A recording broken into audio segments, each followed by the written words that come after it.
आज हम डिस्कस कर रहे हैं कंक्रीट टेक्नोलॉजी में चैप्टर 9 डिस्कस कर रहे हैं कंक्रीटिंग ऑपरेशंस। लास्ट लेक्चर में हमने डिस्कस किया था कंक्रीटिंग ऑपरेशंस में जो हमारे mixing of the concrete, placing of concrete, transportation of the concrete, compaction of the concrete, different different जो कंक्रीटिंग ऑपरेशंस हम कैरिड आउट करते हैं सबके बारे में हमने क्या किया, डिस्कस किया हुआ है। तो क्योरिंग हमने लास्ट लेक्चर में हम डिस्कस कर रहे थे क्योरिंग ऑफ द कंक्रीट, कैसे क्योरिंग की जाती है, क्या मेन ऑब्जेक्टिव्स रहते हैं क्योरिंग करने के। जब हम प्लेसिंग करते हैं हमारी concrete at the construction site, at the exact location of the construction site, ठीक है। तो क्योरिंग के मेथड्स के बारे में वन बाय वन डिस्कस करेंगे, ठीक है। कौन कौन से मेथड्स रहते हैं, तो सबसे पहले हमने देखा था पॉन्डिंग मेथड,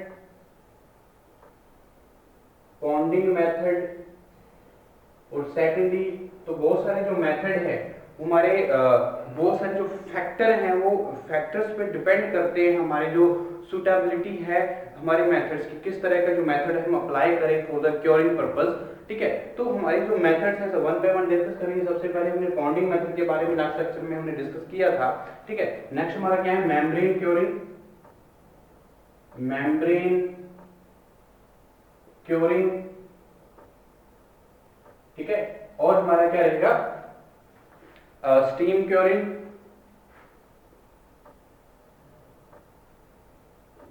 स्टीम क्योरिंग, और मेन अगर मैं बात करूं जो हमारी केमिकल क्योरिंग,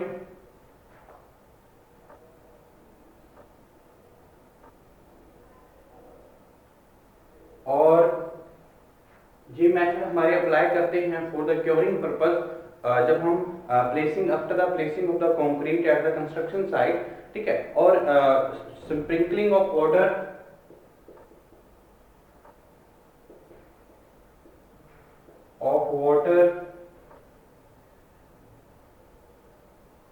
ठीक है जी। तो मेन मेथड रहेंगे उसके बाद covering with most, covering with most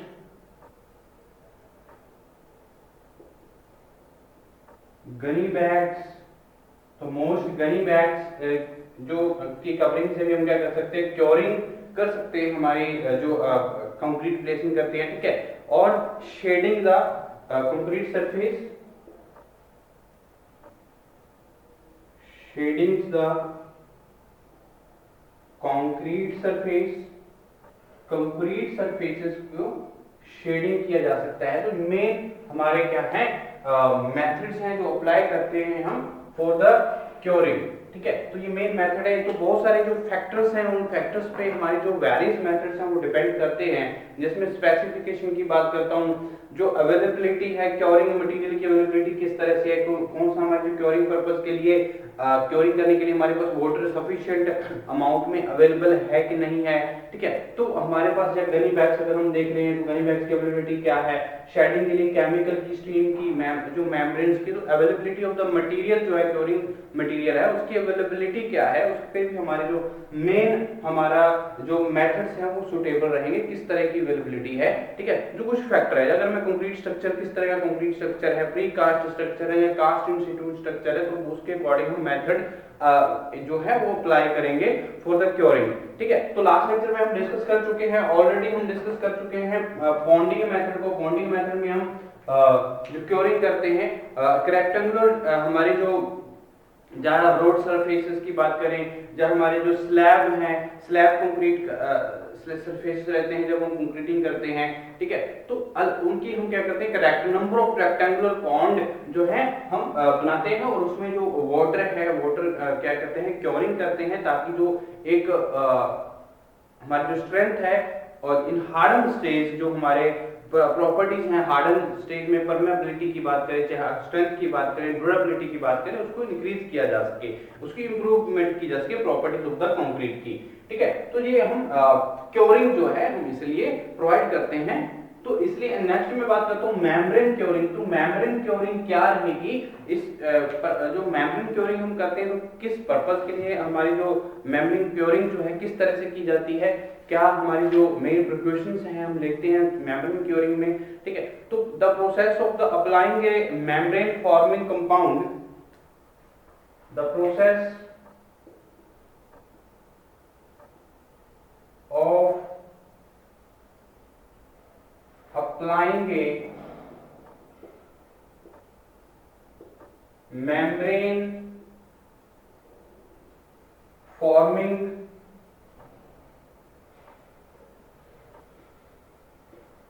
compound. तो मेम्ब्रेन फॉर्मिंग कंपाउंड जो हम अप्लाई करते हैं तो फॉर द क्योरिंग पर्पस हम क्या बोलेंगे, मेम्ब्रेन क्योरिंग। ठीक है, membrane forming compound on concrete surface, on concrete surface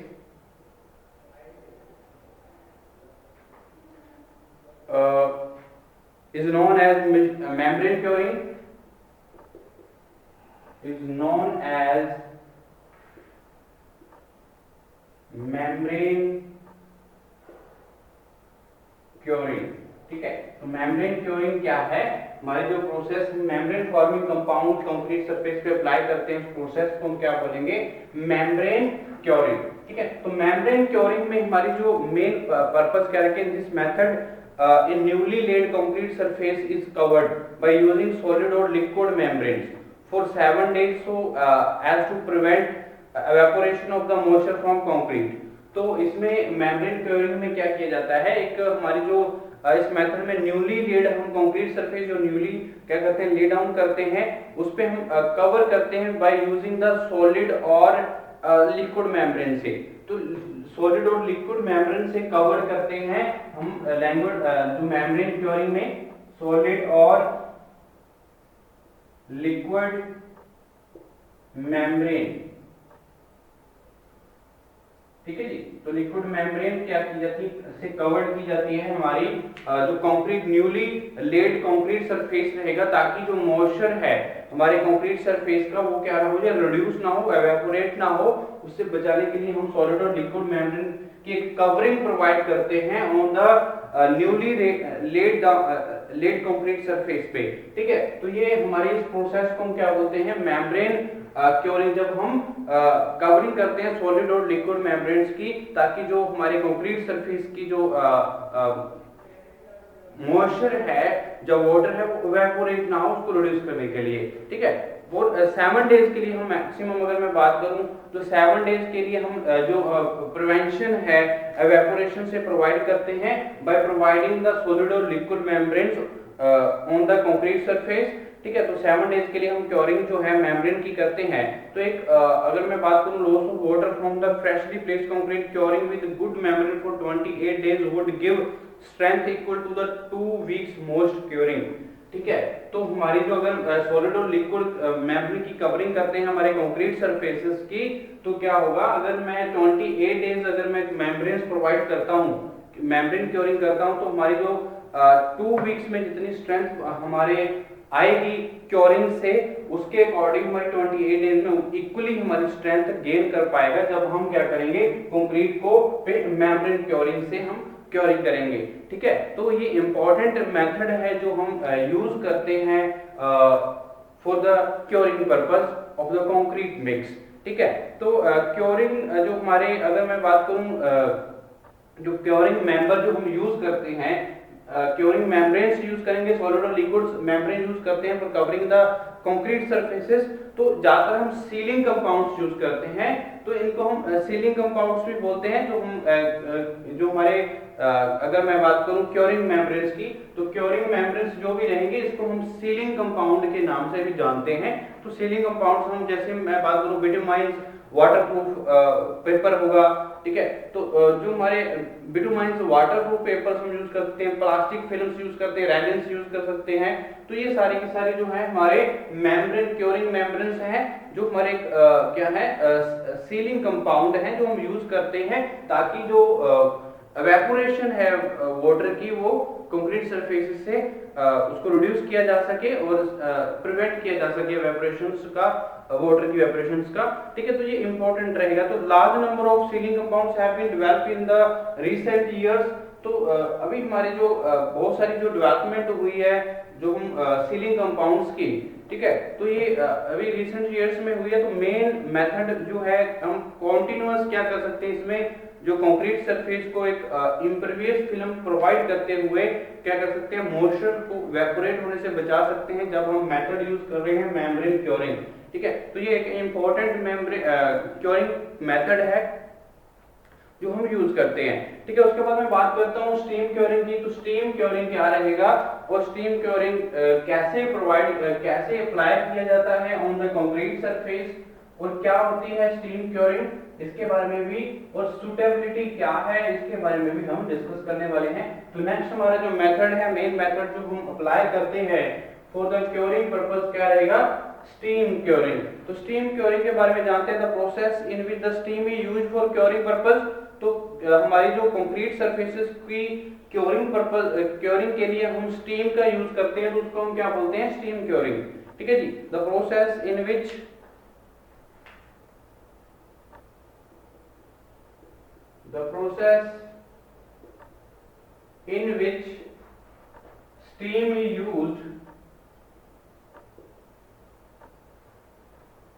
steam is used for curing of concrete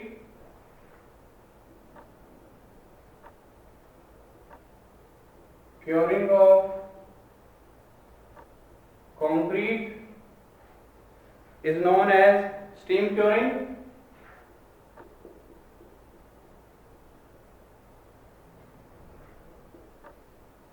तो स्टीम क्योरिंग क्या रहेगी, जब हम स्टीम यूज करते हैं क्योरिंग पर्पस के लिए हमारे कंक्रीट सरफेसेस की, तो टर्म का हम प्रोसेस को क्या नाम देते हैं, स्टीम क्योरिंग। ठीक है, तो this method is useful in two ways, temperature और humidity can be effectively controlled. ठीक है, तो हम दो वेज में स्टीम क्योरिंग ज्यादातर ये इफेक्टिव रहता है। तो यानी कि टेम्परेचर और ह्यूमिडिटी को अगर हम कंट्रोल करना चाहते हैं कंक्रीट मिक्स में, ठीक है, तो हम ये जो मेथड है ये यूजफुल रहेगा, स्टीम क्योरिंग मेथड जो यूजफुल रहेगा for controlling the humidity and temperature. ठीक है जी, एक इफेक्टिवली हम कंट्रोल कर सकते हैं। तो ये दो वे में हम इसका यूज है जो स्टीम क्योरिंग का कर सकते हैं। This method is useful in two ways. This method is useful in two ways, that is temperature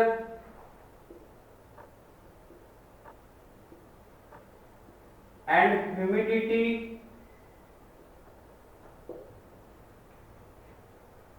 effectively controlled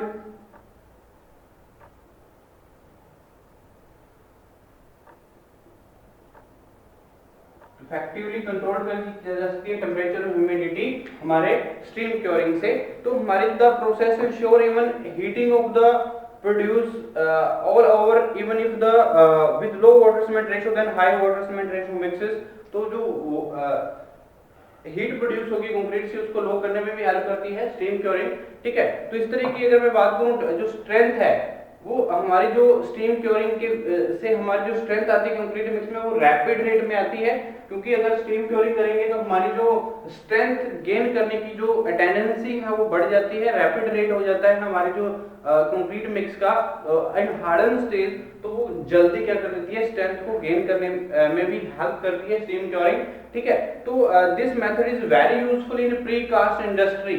तो प्री कास्ट इंडस्ट्री के लिए स्टीम क्योरिंग वेरी यूजफुल रहा है, बहुत इंपॉर्टेंट है, क्योंकि सारे के सारे मेंबर जो है वो स्टैक्ड होते हैं और मिनिमम स्पेसिंग में स्टैक किए जाते हैं। तो इसकी जो क्योरिंग है वो एक प्रॉपर वे से की जा सकती है। प्री कास्ट जब हम स्ट्रक्चर की बात करते हैं तो प्रीकास्ट स्ट्रक्चर्स में ये ज्यादा यूजफुल रहती है स्टीम क्योरिंग, क्योंकि वहां पे नंबर ऑफ मेम्ब्रेन्स जो हैं वो स्टैक किए जाते हैं विद द मिनिमम स्पेसिंग।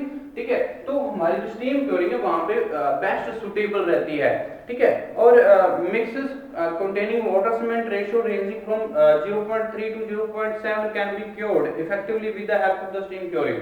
तो वाटर सीमेंट रेशियो अगर 0.3 से 0.7 है, ठीक है, अगर 3 to 0.7 है हमारे पास जो वाटर सीमेंट रेशो है कंक्रीट मिक्स का, तो वहां पे ज्यादा इफेक्टिव रहेगा हमारा steam curing.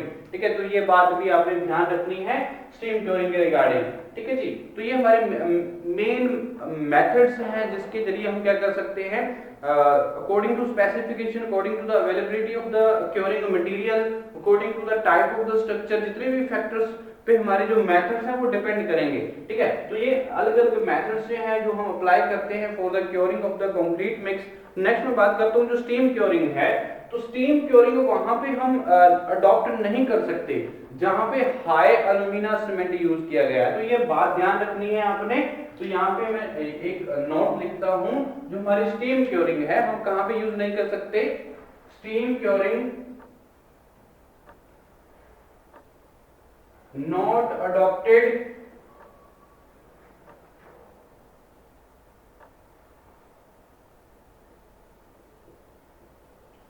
where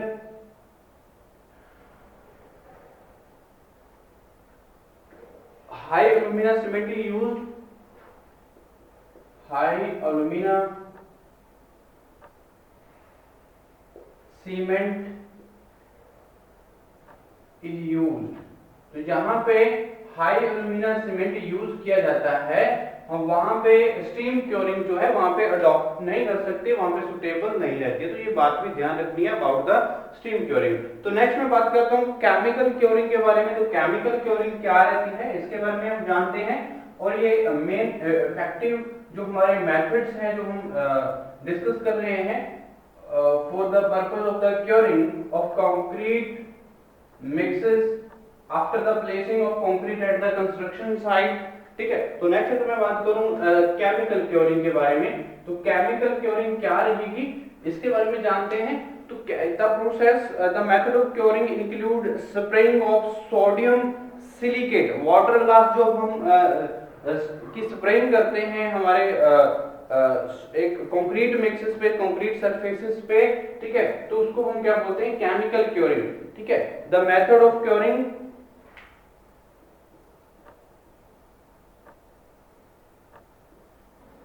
method of curing includes spraying of sodium silicate,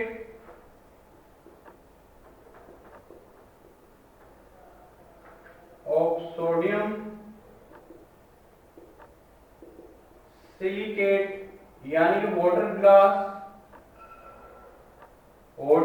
का अगर हम यूज करते हैं, सोडियम सिलिकेट की स्प्रेइंग करते हैं एक सॉल्यूशन की on the concrete surface, solution on the concrete surface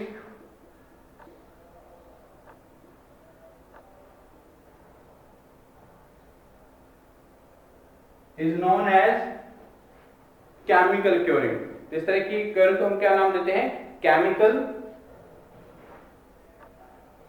curing.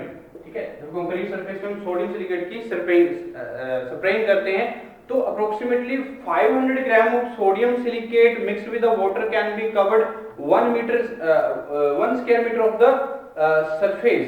तो जो हमारा 1 स्क्वायर मीटर ऑफ सरफेस जो है 500 ग्राम जो हम वाटर में ऐड करते हैं सोडियम सिलिकेट को हम यूज करते हैं जब हम केमिकल क्योरिंग कर रहे होते हैं। ठीक है जी, तो यानी कि approximately 500 gram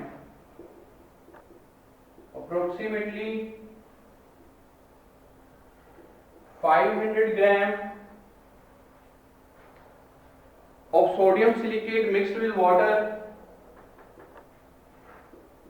of sodium silicate mixed with water can cover 1 meter square, can cover 1 meter square of surface and form a hard surface and form a hard and film which helps in filling the pores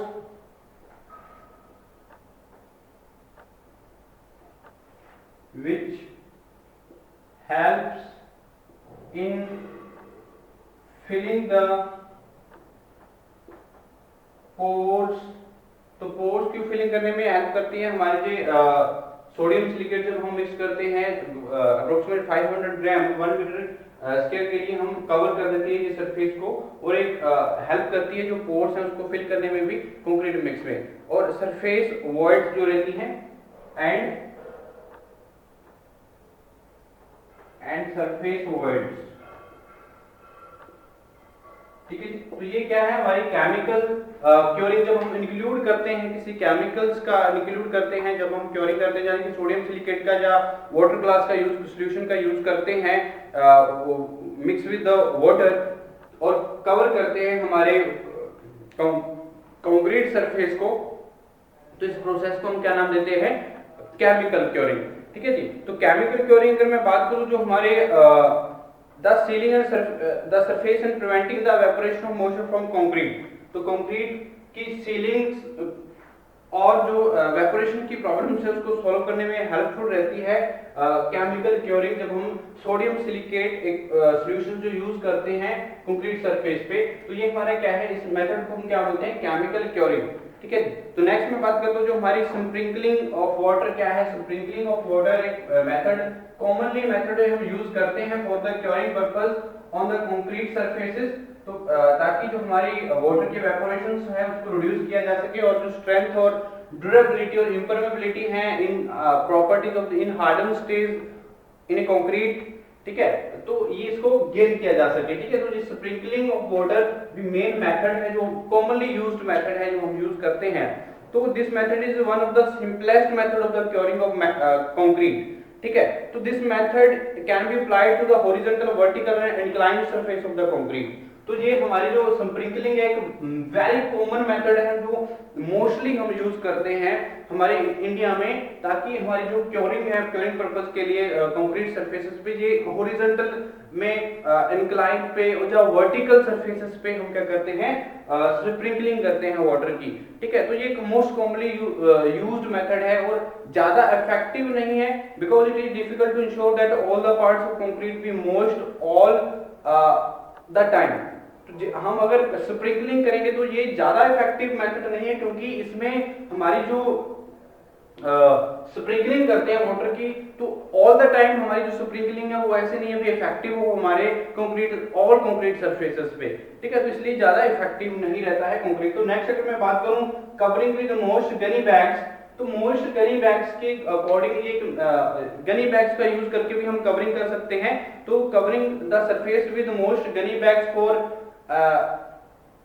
has in help in the preventing the drying one of the exposed surface of concrete। तो जो expose surface है concrete का, अगर मैं road की बात करता हूँ, कंक्रीट रोड की बात करता हूँ, तो कंक्रीट रोड पे हम गनी बैग्स क्या करते हैं, पूरे के पूरे रोड पे हम गनी बैग्स की हेल्प से उसको कवर करते हैं ताकि जो इवेपोरेशन है वाटर की उसको रिड्यूस किया जा सके और जो वो टेम्परेचर की वजह से ड्राई स्टेट में ना आए, वो क्या है उसका जो मॉइस्चर है उसको मेंटेन रखा जा सके, ठीक है। इसलिए हम क्या करते हैं, कवरिंग करते हैं मोस्ट गनी बैग्स की जब हम इस तरह के कंक्रीट सरफेस होते हैं, ठीक है। तो ये एक यूजफुल मेथड है, ठीक है, जो ज्यादातर हम वर्टिकल सरफेसेस या को जो हमारी वर्टिकल सरफेसेस पे हम क्या करते हैं, कवर करते हैं हमारे कंक्रीट सरफेस को, और टाइम टू टाइम हम स्प्रिंकलिंग करते हैं वाटर की ओवर द गनी बैग्स, ठीक है। तो ये इंपॉर्टेंट मेथड रहेगा फॉर कंक्रीट रोड्स, ठीक है। और नेक्स्ट अगर मैं बात करूं शेडिंग द कंक्रीट सरफेस, ये भी एक इंपॉर्टेंट मेथड है जो हम यूज करते हैं फॉर द क्योरिंग पर्पस, ठीक है। तो क्योरिंग पर्पस के लिए हम शेडिंग भी करते हैं कंक्रीट सरफेसेस की। तो शेडिंग में क्या होता है, जो shading the freshly laid concrete can be achieved by using canvas stretched on frame.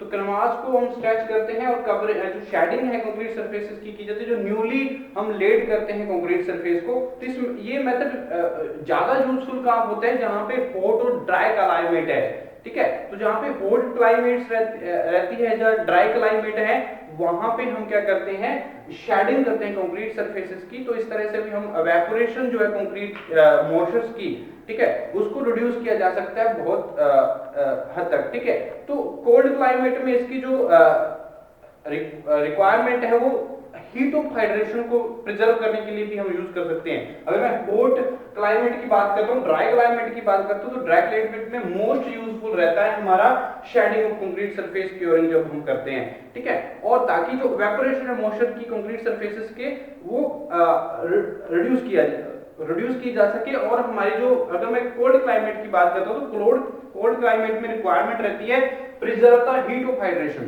तो हीट ऑफ हाइड्रेशन को प्रिजर्व करने के लिए भी हमारी जो shading of concrete surfaces curing method है ये इंपॉर्टेंट रहेगा, क्योंकि heat of hydration most important factor है for gaining the strength of the concrete surface, ठीक है, इन हार्डन स्टेज। तो ये इंपॉर्टेंट रहेगा, ठीक है। तो जो शेडिंग है कंक्रीट वर्क जो हम करते हैं, कंक्रीट वर्क पे हम शेडिंग करते हैं, ये इंपॉर्टेंट रहे, ठीक है। तो इस तरह से हम बहुत सारी जो प्रॉब्लम्स हैं उसको सॉल्व कर सकते हैं। तो ये मेन मेथड्स हैं, हमने वन बाय वन डिस्कस किए हैं, ठीक है। तो क्योरिंग पर्पस में हम डिफरेंट हमारी जो फैक्टर्स के अकॉर्डिंग हम डिफरेंट वेरियस मेथड यूज करते हैं according to the their factors, specification, availability of the curing material, types of the structure। तो बहुत सारे फैक्टर्स जो पे डिपेंड करते हैं हमारे मेथड्स ऑफ द क्योरिंग, ठीक है जी। तो नेक्स्ट लेक्चर में हम डिस्कस करते हैं हमारी जो ड्यूरेशन और की क्योरिंग क्या रहती है, जब हम फॉर्म वर्क को रिमूवल कब करते हैं, तो ये क्या ड्यूरेशंस रहती हैं, इसके बारे में हम नेक्स्ट लेक्चर में डिस्कस करने वाले हैं।